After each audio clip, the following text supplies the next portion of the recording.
Olá, internauta, sejam bem-vindos à nossa aula de literatura, uma parceria entre CDF e Tribuna do Norte, visando a sua melhor preparação para o Enem. Hoje nós vamos discutir como se constrói a prova de literatura de língua portuguesa para o Enem. Na nossa avaliação, nós vamos ter uma avaliação que antes era focada simplesmente na modernidade, mas nós temos uma avaliação que agora, atendendo e abrangendo todo o ensino médio, deve ser dividida em 3 níveis. Nós temos a literatura colonial, representada pela informatividade, o barroco e o arcadismo, a era nacional, ou o século XIX, o século francês, onde nós temos 4 estéticas francesas como uma base para a formação do nosso século XIX, a era nacional, romantismo, realismo, naturalismo, parnasianismo e simbolismo. E nós temos, por fim, a modernidade, os discursos da modernidade, onde nós vamos ter uma nova visão sobre o que é o Brasil, o que é a cultura brasileira. Agora, dentro de uma perspectiva de uma brasilidade muito mais forte, muito mais contundente. É o brasileiro se encontrando com a sua cultura. Bem, diante dessa explanação em geral, nós temos que ver como é que nós vamos construir, dentro dessa prova, a parte de interpretação de texto. O que é necessário conhecer? Qual é a malícia necessária para poder superar as dificuldades da prova? Para vocês compreenderem como funciona a avaliação, é necessário que você leia em toda a questão, primeiramente, o título do texto e busque abaixo do texto a sua referência. Quem é o autor, qual é a obra, a época em que foi produzido. Essa referência histórica e autoral vai ajudar a compreender o movimento a qual aquele texto se insere. Dentro dessa perspectiva, é necessário saber a intenção comunicativa de cada um dos textos. Toda produção textual tem uma intenção comunicativa. Nenhum texto é feito ao acaso, simplesmente por bom gosto estético. Existe o bom gosto estético dentro da arte, mas existe também a necessidade comunicativa. Dentro dessa perspectiva, a literatura informativa corresponde à necessidade que o europeu, o colonizador, tem para fixar-se no Brasil e, ao mesmo tempo, descrever o Brasil como um produto para que os investidores viessem para cá e, consequentemente, Portugal, um Estado moderno, ganhasse não com a produção, mas com a arrecadação de impostos. A chegada desse imigrante, desse europeu aqui, gerou um transtorno social, um transtorno que vai muito além da simples chegada e do choque cultural. É um transtorno social. Esse conflito de interesses que havia entre o europeu e o índio, depois entre o europeu, índio e o negro, que foi trazido para cá para ser escravizado, fez com que a Igreja Católica intervisse no Brasil com a literatura de catequese, que tem a missão de aculturar o índio, aculturar o negro e, ao mesmo tempo, servir de freio social para a sociedade branca. Então, a catequese corresponde a um processo de dominação social através de uma cultura religiosa. Na sequência, aprofundando essa religiosidade, nós vamos ter o barroco. O barroco se constitui um momento em que o homem passa por uma confusão dos seus sentidos. Confusão porque ele estava forçadamente ligado a uma religiosidade, ele tem uma força da fé, uma força social da Igreja Católica dominando, e em contraposição tem a razão, a ciência, todo o renascimento por trás, trazendo uma visão diferente da sociedade. Uma sociedade mais moderna, uma sociedade que agora já não tem mais os medos medievais. Desse choque entre razão renascentista e emoção religiosa, nós vamos ter o grande conflito barroco entre o antropocentrismo e o teocentrismo. Bem, desse conflito é interessante notar que o barroco não se constitui em uma escola literária, mas sim em um momento artístico, porque nós temos no Brasil, além da literatura barroca, capitaneada por Gregório de Matos e o padre Antônio Vieira, nós temos também a produção estética de artistas como Aleijadinho, além, claro, do grande campo, né, cultural que nós temos nas Minas Gerais, produzido exatamente dentro dessa perspectiva da arte barroca. E claro que também mexendo já com a mineração, ou a influência da mineração, que vai fazer com que o nosso barroco na arte seja um tanto quanto exagerado. Ou seja, já tem uma tendência para o rococó nas artes plásticas e também na arquitetura. Bem, nesse momento histórico surge uma coisa muito interessante.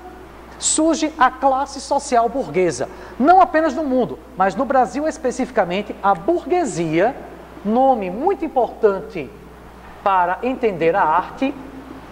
A burguesia vai surgir dentro do Brasil ligada à mineração.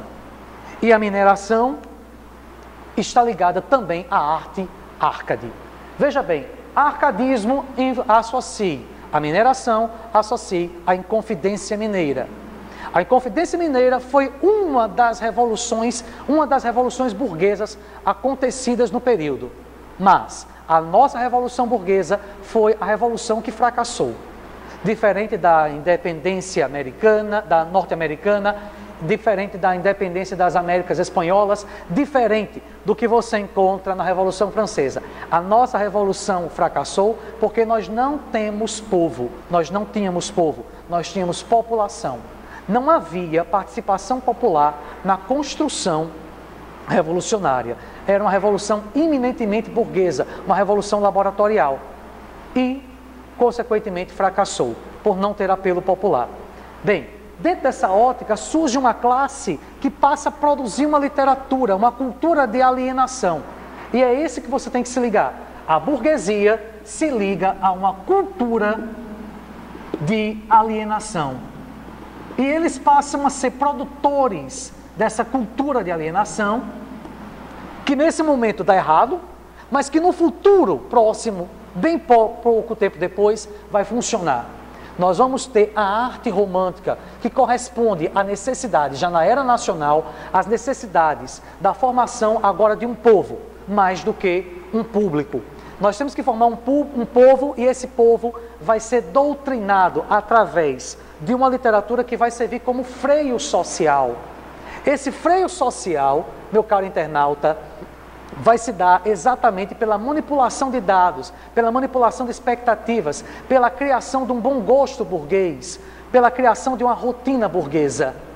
E quando você pega as narrativas românticas, não pense em final feliz. Romantismo não tem final feliz. O final das narrativas românticas é um final adequado ao padrão burguês. Você tem um final feliz dentro de uma narrativa como Senhora, na qual eu reprimo a mulher dentro do seu poder. A mulher não pode se expressar socialmente, o seu poder econômico não lhe traz felicidade, pelo contrário, lhe traz amargura, lhe traz um casamento fracassado. Mas no momento em que ela se submete ao homem, ela alcança a felicidade. Da mesma forma que essa história tem um final feliz, nós temos outras narrativas tristes, tá? Finais depressivos, finais melancólicos, como por exemplo, uma história do mesmo José de Alencar de Senhora. Nós temos uma narrativa como Lucila, em que um jovem burguês se apaixona por uma prostituta, mas o casal não pode acontecer, porque não era de bom tom que nenhum rapaz burguês se apaixonasse por uma prostituta e atirasse da prostituição. Então é necessário que essa prostituta seja castigada, morra dentro da narrativa, para que o rapaz burguês possa casar com uma moça virgem de boa família. Então, dentro dessa ótica de alienação, o romantismo, que vai ser a maior estética literária dessa época, 45 anos de romantismo, compreendeu e cumpriu a sua missão de criar um público leitor alienado ao bom gosto burguês. Pois bem, é exatamente por isso que nós não temos revoluções. Enquanto houver esperança, não haverá revoluções. A crítica a esse processo de alienação se dá como realismo. Dentro desse processo surge o realismo e o naturalismo, no qual, em ambos, nós vamos buscar a verdade, a veracidade. Mas o entendimento da verdade vai se dar por dois eixos. Nesse momento histórico, nós temos uma revolução cultural muito grande. Nessa revolução, nós temos o surgimento da psicologia enquanto ciência. Um processo que, claro, já existia psicologia, mas não uniformizada, não como ciência. Agora, esse estudo da ciência vai ser aplicado dentro da arte. E dentro dessa perspectiva, no Brasil, nós temos como grande produtor cultural Machado de Assis, o nosso maior representante.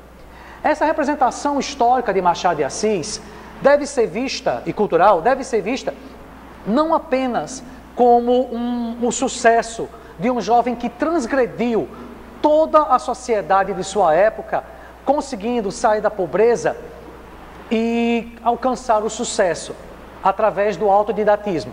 Mas nós temos que compreender como um sujeito dentro de uma lógica de Foucault, em que o texto literário representa o tempo histórico. E aí você vai ter a representação dessas discussões do que é realidade e do que é loucura em narrativas como Alienista, em narrativas como Dom Casmurro. Nós temos uma grande sátira do fazer burguês em Memórias Póstumas de Brás Cubas, e nós temos uma representação histórica muito intensa, muito contundente em uma narrativa como Esaú e Jacó. Dentro dessa perspectiva, Machado de Assis consegue simular ao mesmo tempo o papel histórico do sujeito, o determinismo de momento, né, do sujeito, e agregar a isso a essa estética, uma crítica forte, uma crítica contundente à sociedade burguesa. Então funciona como uma autocrítica burguesa, é a burguesia num processo de autoajuste, transformando aquilo que é crítica em produto. Se você critica a burguesia pelo romântico e pela alienação romântica, então aqui você tem autocrítica para transformar isso em produto. Dentro dessa perspectiva, nós temos também o naturalismo. O naturalismo vai ser uma estética da mesma época, também da mesma ordem de buscar a verdade, mas que busca o homem na sua animalidade, trazendo o homem ao seu lado instintivo, mostrando um processo de dominação do homem pelos instintos. E é interessante notar, dentro da principal obra dessa época, o Cortiço, uma narrativa que vai ter, além da própria crítica à animalidade, à zoomorfização do sujeito, uma crítica contundente ao capitalismo selvagem. Essa narrativa, ao mostrar essa crítica ao capitalismo selvagem, mostra um processo indireto de escravização. Não é mais o sujeito escravizado pela forma da lei, mas é o sujeito escravizado pelo trabalho, pela dominação, pelo capital. O sujeito agora é escravizado pelo capital. Bem, esse aí é um exemplo naturalista, mas dentro dessa narrativa não se pode esquecer dos processos zoomórficos, das cenas de erotização animalizada e bastante intensas. Pois bem, o final do século XIX corresponde a um momento de confusão na Europa e no mundo, porque nós vamos ter a unificação italiana, a unificação alemã e o prenúncio da Primeira Guerra Mundial. Nesse rescaldo de guerras e prenúncio de novas guerras, nós vamos ter um homem confuso que busca na arte mais elevada, na poética clássica, uma fuga da realidade. E nesse processo surge uma revista na França chamada Le Parnasse Contemporain. Essa revista traz consigo tanto a poética parnasiana como, ao mesmo tempo, a sua maior crítica, a poética simbolista. Essas poéticas ocorrem ao mesmo tempo, são feitas por poetas que conviviam dentro da mesma perspectiva poética, mas que têm objetos de estudo diferente. Enquanto a poética parnasiana busca a realidade plena, absoluta, a arte pela arte, a descrição, a mímesis, todo esse processo realista na construção poética gera uma impassibilidade, a tentativa de um poeta impassível, sem sentimentos, isolado. Mas esse isolamento não acontece, esse isolamento é impossível, ele é uma busca. Agora, quem deixa a emoção saltar, quem traz consigo toda a carga do século XIX, do final do século, das mudanças sociais, a angústia que essas mudanças provocam, e atrela isso ao misticismo, é a poética simbolista. Pois bem, no Brasil, nós temos aqui alguns autores que representam esses dois níveis. No parnasiano, o poeta principal chama-se Olavo Bilac, o chamado Príncipe dos Poetas. O Príncipe dos Poetas vai ser um motivo principal, um dos principais motivos de crítica dos discursos da modernidade na sua primeira fase. Esse poeta construiu textos poéticos que marcam a memória cultural brasileira, com o poema Língua Portuguesa, com o poema, com a coletânea Via Láctea, e ao mesmo tempo, né, apaixona e encanta os seus leitores com poemas de profundo erotismo, exemplificado, por exemplo, em Satânia. Já o simbolista, no simbolismo nós temos como principal nome o poeta Cruz de Souza, um poeta marcado pela sua condição negra, e que é de extrema importância para o Enem, porque o Enem, sendo uma prova política, uma prova que busca resgatar os grupos sociais, as minorias mais oprimidas, podem dar destaque exatamente a esse sujeito que foi massacrado culturalmente, socialmente, por sua condição de negro. Ele tem obsessão pela cor branca. Não é que ele seja racista. Ele, negro, não era racista, jamais. Ele, negro, foi tão massacrado pela sociedade que absorveu obsessivamente a ideia de que a cor branca se liga à positividade. Exatamente porque, linguisticamente, socialmente e culturalmente, a condição do negro, nesse instante histórico, é ligado a uma situação de opressão, a uma situação de sofrimento profundo.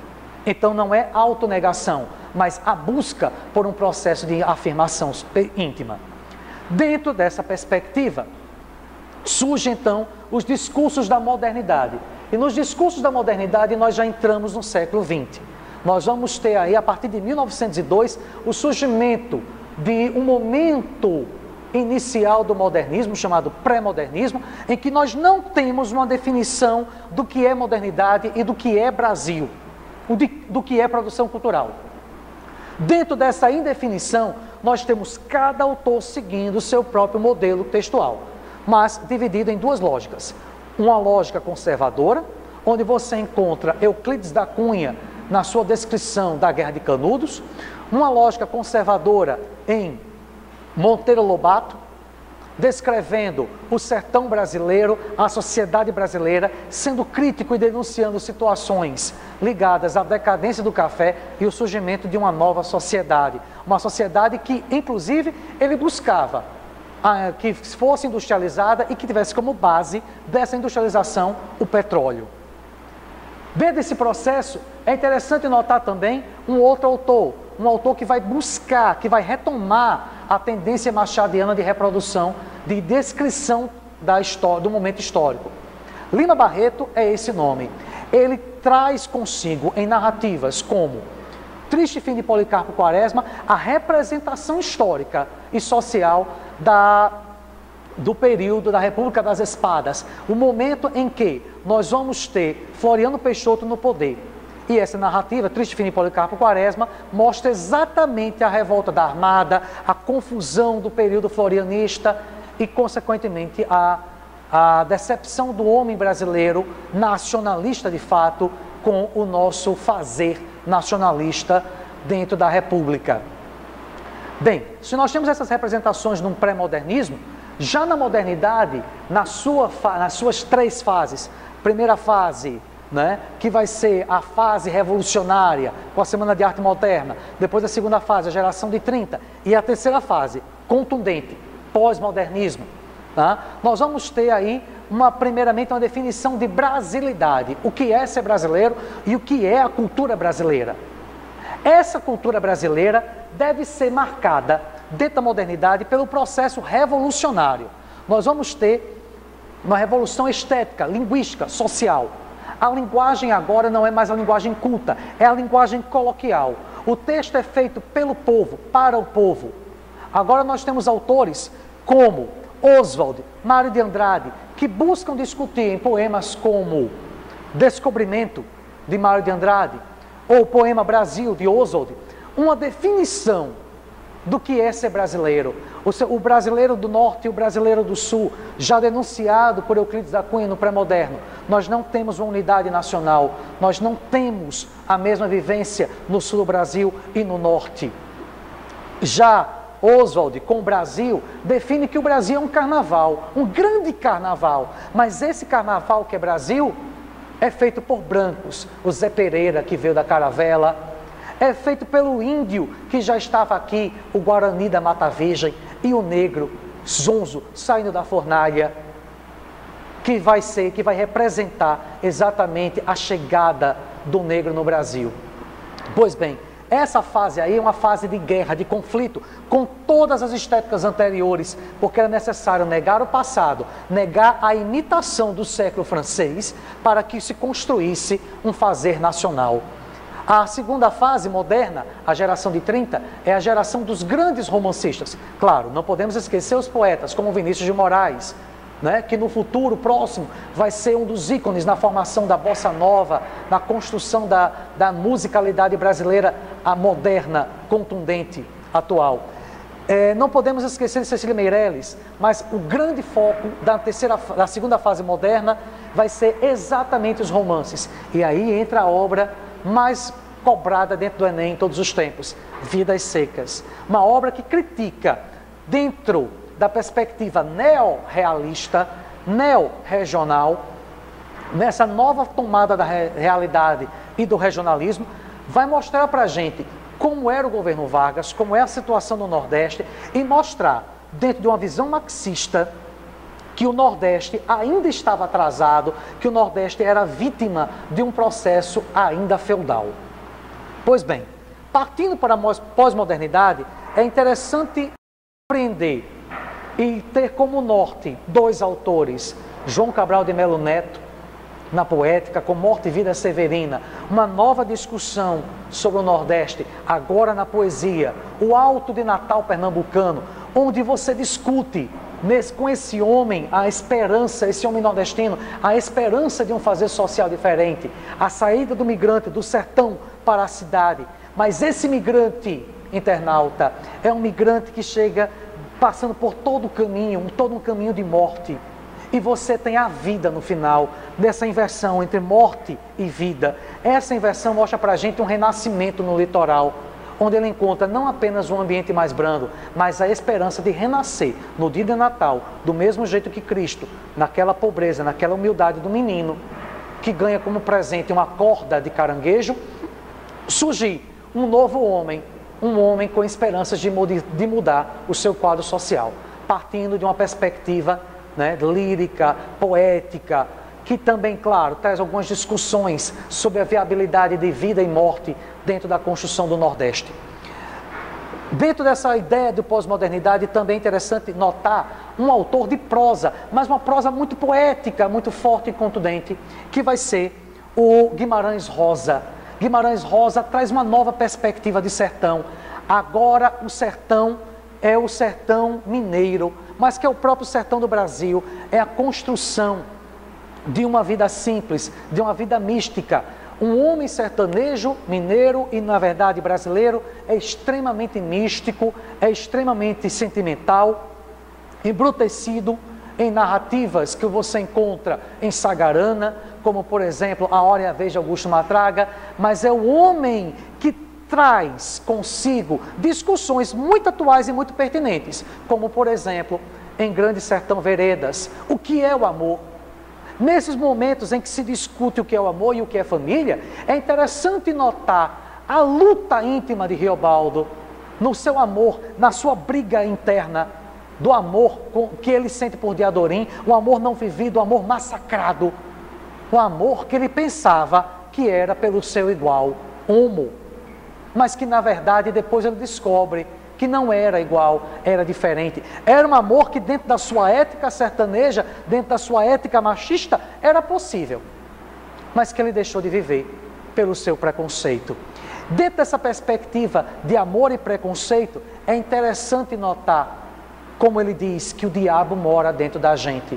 O diabo, o inferno, não está externo, não é externo ao homem e não está naquilo que ele escuta e nas premissas sociais, mas sim naquilo que nós construímos como os nossos próprios demônios. Essa narrativa é uma narrativa que traz uma afirmação de uma nova visão de amor e de sexualidade. E ela deve ser vista dentro da perspectiva das discussões atuais do Enem e, claro, da sociedade, como uma possibilidade até mesmo para se discutir uma nova perspectiva de família, até mesmo para a redação. Lembre-se dos discursos da atualidade em que se dizem, até mesmo na poética, na música, e na música, toda forma de amor vale a pena. Se você concorda ou não, não sei. Sua ética, seu princípio religioso pode até dizer que sim ou que não. Mas entendam que dentro da perspectiva da prova, você deve respeitar as diferenças, respeitar as individualidades e principalmente a perspectiva ética dentro da lógica dos direitos humanos. Disto posto, senhores, espero que vocês tenham passado por esse passeio da literatura nacional e dado uma respirada geral, uma refrescada geral nos seus pensamentos. Organizem suas ideias e não esqueçam, toda vez que for construir a resposta em uma questão objetiva, lembre-se, leia o título, leia o autor, leia a referência. Partindo daí, você vai ler o texto e compreender o que se trata. Beijo no coração e bom trabalho no Enem.